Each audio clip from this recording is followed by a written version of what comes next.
سلام، خوش اومدید به چنل دیمو بوی. با اولین آموزش چنل من. امیدوارم که مشکلتون حل بشه. حالا پیس پلیرهای گل و دوستای خوبم. بچه چند تا مرحله داره این آموزش. یکی از مرحله هاش تنظیمات گیم لوپ، دومیش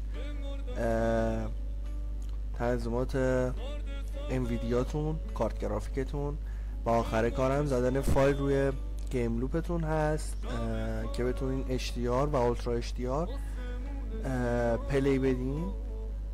اومدیم این آموزش رو در اختیارتون بذاریم. اول شروع کنیم تنظیمات گیم لوپ رو بهتون بگم. بچه ها، تنظیمات گیم لوپ میتونه حالا برای دیوایس های مختلف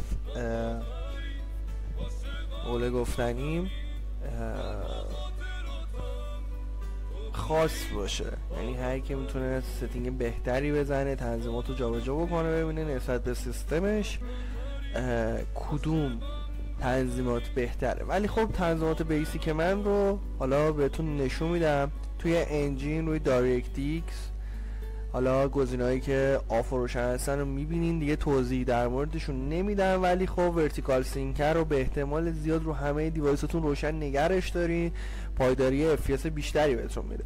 آنتی الیزین رو میتونین آف یا اولترا نگه دارین، هیچ وقت روی بالانس نذارین. خب بعضی سیزن ها ما اومدیم گفتم آنتی الیزین رو بذارین روی اولترا، حالا ما روی آف استفاده میکنیم. رمتون یا همون مموریتون رو شما تا 8 دارین که جلوتر تنظیماتش رو بهتون نشون میدم که چیکار بکنین که بتونین از رم بیشتری استفاده بکنه گیم لوپتون و رمتون بیشتر درگیر بشه. همینطوری هستای سی پی یو تون که حالا هم اینجا تا 8 گیگ داره، هم اینجا تا 8 هسته، ولی خب ما 16 هسته رو فعال کردیم. باز اینجا جلوتر توضیحات کاملی در مورد این بخش بهتون میگم. بچه اینجا یه رزولوشن، حالا هر رزولوشنی که دوست داشتین پلی میدین. مثلا من الان 1900 در 1920 پلی میدم. دی پی آیتون رو سعی کنین بالا نگه دارین، حساسیت موس بالاتری داشته باشین و حتما اودیشن رو بذارین رو دایرکتیکس و برای اینکه باگ نخورین. مدل هم خب من همون دیفالت خود گیم لوپ رو گذاشتم، ولی شما حالا اگه خواستین کاستوم بکنین ایسوزا گزینه های خوبی هستن، میتونین از ایسوزا استفاده بکنین و باید چنج بکنین ببینین کدوم براتون پایداری FPS بهتری داره. اینجا واقعا تست بکنین که من بیام بگم حتما بذار رو این، حتما بذار مثلا رو فلان، مثلا سامسونگ، بخشایی که تو کاستومش توی کمپلت و ایناش داره به قول گفتنی درست نیست. نسبت به سیستمتون باید چنج بکنیم ببینیم کدومش بهتره. گیم هم که میزنین رو فول اچ دی 2K، حالا اگه سیستم قوی دارید بین HD 1080p و فول اچ دی 2K یکی انتخاب کنید. اینجا رو که حتما گرافیک کوالیتی و FPS رو که بزنین رو بالاترین حالت HD و 90 FPS. ولی اگه سیستم ضعیفی دارین بیاین از HD 1080 استفاده بکنین. ولی اگه سیستم رو به قوی یه گرافیک خوبی دارین روی فول HD 2K استفاده بکنین. اینجا سیو میکنین. خب بریم برای تنظیماتی که حالا من گفتم برای گیم لوپ. رم 16 و رم 16 و سی پی یو 16 هسته‌ای رو فعال بکنید. شما میایید توی سرچ ویندوزتون یه RE میزنین، تو سرچ ویندوزتون یه RE میزنین، رجستری ادیتور براتون باز میشه. رجستری ادیتور رو باز میکنین. حالا من فایلام باز هست ببندم. اوکی. میایین توی بخش دوم توی یوزر. بچه ها نگاه کن، نمیزنین روش. خب این فلش بغل رو میزنیم، گسترش میدین تو بخش سافت. دوباره سافت رو هم گسترش میدین. دوباره تو بخش تنسنت رو هم گسترش میدیم و میرسیم به موبایل گیم پی سی. بچه ها موبایل گیم پی سی رو نمیخواد دیگه گسترش بدین، میزنین روش باز باشه. نگاه کنین حالا من میشمارم از پایین که به مشکل نخورین. 1 2 3 4 پنجمی از پایین میشه VM memory size، همون رمی که توی گیم لوپتون بهتون گفتم. واردش میشین بچه. این برای شما رو عدد 2000 هست. خب یعنی اینجا به جای 4000 من روی 2000 ست شده برای شما پاک میکنین، عدد 4000 رو وارد میکنین و اوکی رو میزنین. حالا برای CPU نگاه کنین 1 2 3 4 تا بالاتر زده VM CPU count واردش میشین بچه. اینم برای شما رو این دیتاش روی 8 روی 10 ستش میکنین، اوکی رو میزنین. بلکه خب گیم لوپ حالا یک بار باز و بسته میکنین و براتون فعال میشه. بچه نگاه کنین این ستینگ، حالا اعدادی که توی این ریجستری ادیتور شما وارد میکنین نسبت به رم خودتونه. مثلا من رمم 32 16 گیگ میذارم و لگ نمیخورم. یا یکی آقا رمش 64 بیاد مثلا به جای اینکه این عدد رو بذاره رو 4000 بذاره رو 6000، 32 گیگ براش فعال میشه و گیم لوپ بیشتر به کار گرفته میشه براش. ملزم این نیست که بگیم آقا حتما رم قوی داشته باشیم. این در اصل میاد کارای گیم لوپ شما رو یکم میبره بالاتر، گیم لوپ شما رو درگیر میکنه، نه اینکه 100% از رم شما استفاده بکنه. من حالا پیشنهادم اینه نصف بذارین، ولی اگه 100% هم گذاشتین مشکل نمیکنه، فقط یکم به سیستمتون بیشتر فشار میاد برای اینکه لگتون رو حذف کنه. من گفتم که داشته باشید.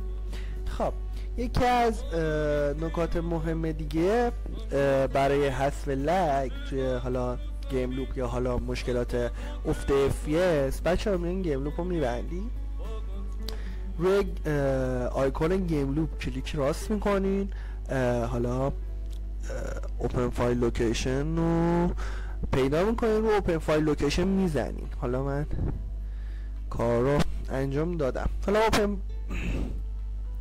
اوپن فایل لوکیشن رو که زدین، حالا تو همین اپ مارکت که هستین، خب یه بی میزنین. نگاه کنین باگ ریپورتر ها میان بالا. بچه کسی که حالا مثلا باگ ریپورتر، بد ریپورتر حالا اینا دارن، کلا اینا رو حالا من خوب شد دیلیت نکرده بودم، اینا رو بهتره که دیلیت بکنین. خب مثلا دوباره باگ ریپورتر، کلیک راست، دیلیت. اوکی. حالا نگاه کن تو همین اپ مارکتمون هست که آقا اومدیم ما باگ ریپورترها رو حذف کردیم. خب حالا نگاه کنین اینجا که از این منوی بالا که تو اپ مارکت هستیم، این یه فلش قبلترشه، حالا یه مرحله قبلترش TXK Assistant رو میزنیم تو بخش، حالا وارد اپ مارکت شده بود. یعنی شما هر وقت اوپن فایل لوکیشن رو بزنین وارد اپ مارکت میشه. ولی خب اپ مارکت که پاک کردین، برمیگردین توی TXK Assistant و توی بخش UI دوباره اینجا هم روی کیبوردتون بی رو میزنین، باگ ریپورترها رو پیدا میکنین و حذف میکنین. بچه‌ها کنین باگ ریپورتر، دوباره باگ ریپورتر و حذفشون میکنین. یعنی بعد بیاین باگ ریپورترها رو پیدا میکنین. یکی از عامل لگ شما میتونین باگ ریپورترها باشه. حذف که کردین، تنظیمات گیم لوپ یه جورایی اوکی شد. حالا میریم برای تنظیمات کارت گرافیکتون. بچه‌ها بازم اینجا نسبت به کارت گرافیک، نسبت به CPU که شما دارین، من پیشنهاد بهتون میدم، یعنی اینکه بعد خودتون بازم تست بزنین، انجام بدین و واقعا به مانیتورتون هم ربط داره، مانیتور قوی داشته باشین یا نداشته باشین،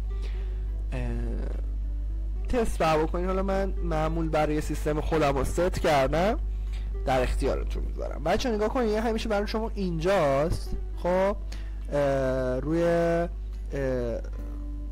گزینه دوم حتما بیاین رو گزینه سوم و روی پرفورمنس قرارش بدین که سیستم شما به جای اینکه بیاد کوالیتی گیم رو ببره بالا، FPS شما رو توی گیم ببره بالا، کارت گرافیک شما درگیر گرافیک نشه. و میبینین که مثلا اگر رو کوالیتی بیاد این خیلی صافتر میشه. حالا این علامت، حالا لوگوی 3D انویدیا، این مثاله که آقا مثلا اگه بیاین بذارینش روی پرفورمنس نگاه کنیم به چه حالتی در میاد که کم از گرافیکش کمتر میشه ولی به FPS شما اضافه میکنه. میذاریم روی پرفورمنس و اپلایش میکنیم. این یکی از کارهایی که باید انجام میدادی توی منیج 3D ستینگ. بچه‌ها حتما این گزینه‌هایی که میگم، این چند تا گزینه‌ای که میگم و حتما روی تنظیماتی که میگم ست بکنین. مثلا اینجا اوپن جی ال رندرینگ جی پی یو رو حتما بذارین روی کارت گرافیکتون که الان برای من 360 تی آی هستش. اوتو سلکت نباشه چون سی پی یو تون چرا باید بیاد درگیر گرافیک بشه. پرفورمنس منیجمنت مود رو حتما روی پرفورمنس بهتر پرفورمنس بذارین، ماکسیموم پرفورمنس بذارین. بچه میاد درگیری بین کارت گرافیک و پاورتون هست خب و بیشتر برق میگیره از پاورتون و خیلی بیشتر درگیر میشه تو گیم ها و جاهای دیگه.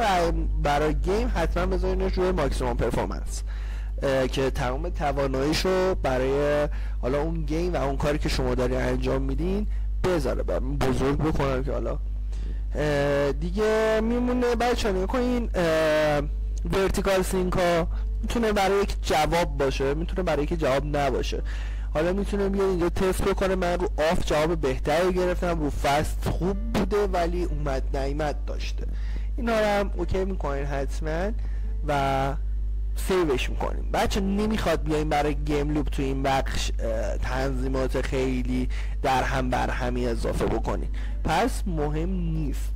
اوکی اصلا مهم نیست اینجا و تمام کار ما با گلوباله. نه حالا تو این بخش که بخواین گیم لوپتون رو کاستومایزش بکنیم برای کارت گرافیک، نه همینجا جوابگوی کار ما هست. اینجا هم که بچه بیاین نگاه کنین حالا این تنظیماتی که دارم بهتون میگم بازم اینجا دل بخواهی. حالا یکی سی پی یو قوی تری داره میاد میذاره روی بخش سی پی یو، اینجا یکی کارت گرافیک قوی تری داره میاد میذاره روی 360 تی آی، ولی اوتو سلکت باشه برای گیم بهتره. یا اینکه آقا گیم گرافیک محوری دارین مثلا وارزون، مثل حالا گیمایی که گرافیک خیلی خفنی میخوام میذارم رو 360 تی آی، ولی برای پابجی من از نظرم اوتو سلکت بهتر. دیگه اینجا که چنج رزولوشن و حالا بقیه بچه‌ها میدونن چجور رزولوشن عوض بکنن و کاری نداره.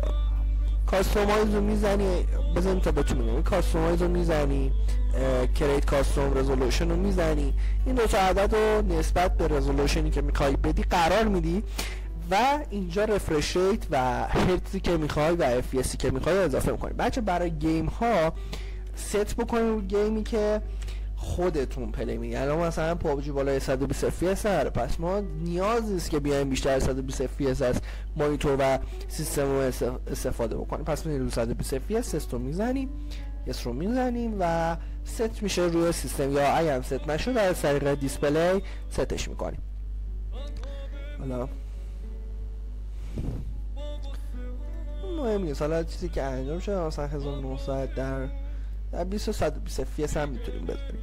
بچه ها اینجا که حالا اینجا حتما اینو روی فول قرار بدین، ARGB قرار بدین، RGB گفتم ARGB معذرت میخوام، نه رو 32 که چیز خاصی نیست. اینجا حالا من تنظیمات رو نشون میدم. حالا اینجا واقعا کاستومایز خودتونه برای رنگ و به قول گفتنی ویندوز و گیمتون خیلی تاثیر داره، میتونه رنگا رو خیلی قشنگتر و زیباتر بکنه یکم و خودتون دستکاریش بکنید. این هم دیسپلی و دیگه کار خاصی به اون صورت اینجا ست بشه ثانیه سیستم. خب تو این بخش بچه‌ها دسکتاپ سایز اند پوزیشن حتما وقتی آیپد ویو زدین بزنین روی فول اسکرین، حتما روی فول اسکرین، نه فلان نه فلان نه فلان، فقط فول اسکرین میذارین. روی جی پی یو خواستین قرار میدین، روی دیسپلی خواستین، اون دوباره تنظیمات دل بخواهی خودتون هست. حالا بذارین تا من چیز مهمی نیست زیاد، مثلا این تنظیمات من اینطوری شد 120 هرتز کوچیکش کنم. آره که یه مشکلی ندارم، وارد گیم شده